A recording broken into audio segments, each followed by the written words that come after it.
দর্শক, এবার মুন্সিগঞ্জ থেকে জানবো সেখানকার নির্বাচনী প্রচার ও সার্বিক পরিস্থিতির খবর। যুক্ত হচ্ছেন প্রতিনিধি সাইফুর রহমান টিটো। টিটো, ভোটের বাকি আর দিন চারেক, জেলার নির্বাচনী পরিস্থিতি, প্রার্থী ও ভোটারদের ভাবনা প্রত্যাশা সম্পর্কে জানতে চাই।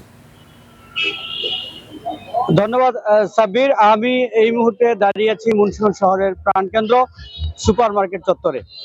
আপনারা ইতিমধ্যে জানেন যে আসন্ন ত্রয়োদশ জাতীয় সংসদ নির্বাচন আগামী 12ই ফেব্রুয়ারি সারা দেশে অনুষ্ঠিত হতে যাচ্ছে। তারই ধারাবাহিকতায় মুন্সিগঞ্জে 3টি আসনে প্রচারণা বেশ জমে উঠেছে। এখানে মুন্সিগঞ্জের জেলায় মোট 3টি সংসদীয় আসন রয়েছে। 3টি সংসদীয় আসন থেকে আমি আপনাদেরকে বিস্তারিত জানাচ্ছি।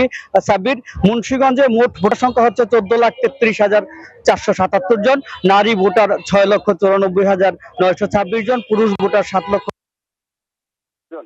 এই আসনে মোট ভোট কেন্দ্র রয়েছে 528টি এবং মোট ভোটের কক্ষ রয়েছে প্রায় 3,500। ইতিমধ্যে আমরা জেলা প্রশাসক ও জেলা রিটার্নিং কর্মকর্তার সাথে কথা বলে জানতে পেরেছি যে মুন্সিগঞ্জের পুরো জেলায় নিরাপত্তার চাদরে ঢেকে ফেলা হয়েছে।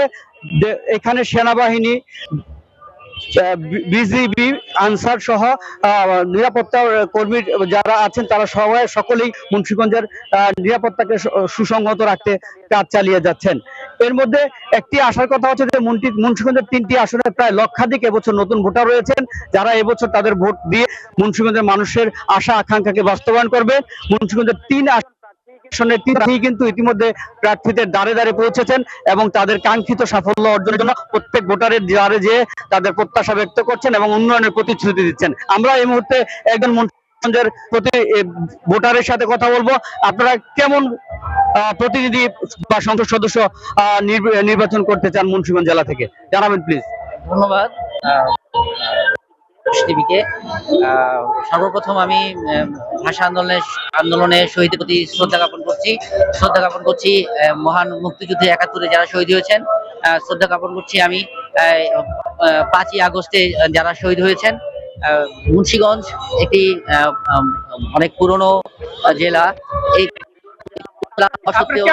কেমন প্রার্থী পছন্দ? আমরা সৎ এবং নিষ্ঠাবান একজন প্রার্থী চাই, যে আপনার এমপি হয়ে জেলার উন্নয়ন। ধন্যবাদ আপনাকে। আমরা একজন নতুন ভোটারের সাথে কথা বলতে চাই।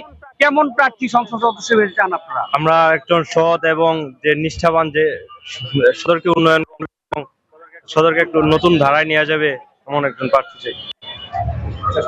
আচ্ছা,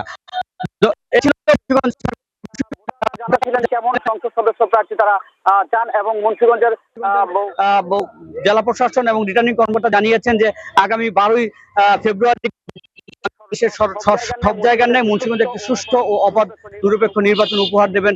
এই ছিল আমার কাছে মুন্সিগঞ্জ সুপার মার্কেট তথ্য থেকে সর্বশেষ। টিটো, ধন্যবাদ আমাদের সাথে যুক্ত হওয়ার জন্য।